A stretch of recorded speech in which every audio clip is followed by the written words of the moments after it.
मैं हूं वेद प्रकाश शास्त्री। सभी दर्शकों को मेरा नमस्कार।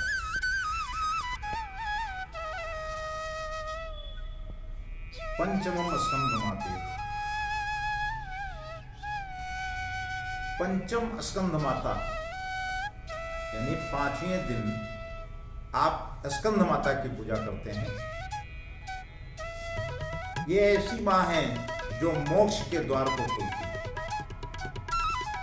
नवरात्रि के पांचवें दिन मां दुर्गा के स्वरूप में स्कंद माता की पूजा की जाती है। ये अपने गोद में कुमार कार्तिकेय को लिए हुए हैं। कार्तिकेय का एक नाम स्कंद है, इसी कारण ये स्कंद माता कहलाती है। ये कमल के आसन पर विराजमान है और इनका वाहन सिंह है। मोक्ष के द्वार खोलने वाली माता ये परम सुखदायी है। मां अपने भक्तों पर समस्त इच्छाओं की पूर्ति करती है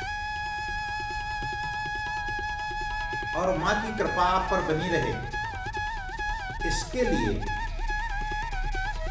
स्कंद माता का विशेष महत्व है। नवरात्रि में पूरे दिन देवी का मंदिर खुला रहता है।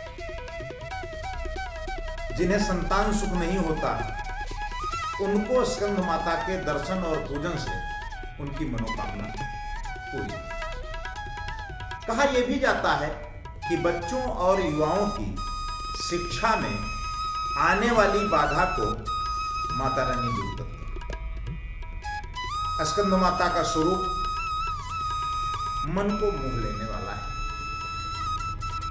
इनकी चार भुजाएं, जिससे वो दो हाथों में कमल का फूल लिए हुए हैं, एक हाथ में स्कंद जी बाल रूप बैठे हैं और दूसरे से माता तीर को संभाले। मां स्कंद माता कमल के आसन पर विराजमान है, इसलिए इन्हें पद्मासना देवी के नाम से भी जाना जाता है। मां का वाहन सिंह है। शेर पर सवार होकर माता दुर्गा अपने पांचवें स्वरूप स्कंद माता के रूप में भक्तजनों के कल्याण के लिए सदैव तत्पर रहती है। कवच में आया है पंचमम स्कंद माते खष्टम कात्यायनी चा सप्तमम कालरात्रि महागौरी चिता। तो आप स्कंद माता का पूजन करें, आपका कल्याण होगा, परिवार को मनोवांछित फल मिलेगा। इन सब के साथ पूजा की विधि क्या है, इस पर भी थोड़ी चर्चा करें। मां के श्रृंगार के लिए खूबसूरत रंगी का इस्तेमाल करें। पूरी विनम्रता के साथ पूजन करें। कुमकुम, अक्षत, पुष्प, फल आदि से पूजा करें। चंदन लगाएं। माता के सामने घी की दीपक जलाएं और माता जी को केले का भोग लगाएं और प्रसाद दें। पंचमी तिथि की देवी मां स्कंद माता को प्रसाद के रूप में केला बहुत प्रिय है, इसलिए इस दिन पूजा करके उनके सामने केले का भोग लगाएं। चाहे तो दूसरे फल भी अर्पित कर सकते हैं, मिष्ठान भी अर्पित कर सकते हैं। इसके बाद प्रसाद ब्राह्मणों को देना चाहिए। मां प्रसन्न होकर घर भर की सेहत, धन धान्य में वृद्धि करती हैं।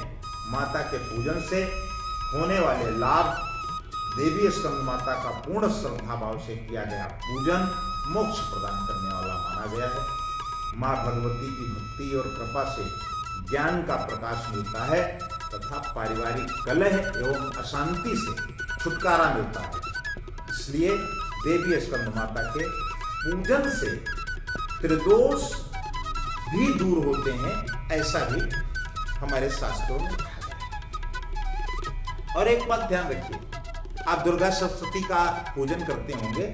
आप दुर्गा सप्तशती के पुस्तक के पीछे जब देखेंगे तो वहां पर 3 श्लोक लिखे हैं, बहुत सुंदर है माता जी के लिए। तो उनका भी अगर आप पाठ करने के साथ साथ पाठ करते हैं तो आपका कल्याण होगा, आपको मनोवांछित फल मिलेगा, आपके घर में सुख समृद्धि और शांति बनी रहेगी, और त्रिदोष अगर है तो वो भी दूर होंगे। इसी के साथ बहुत बहुत धन्यवाद। प्रभातखबर.com, विश्वास वही, रफ्तार नहीं।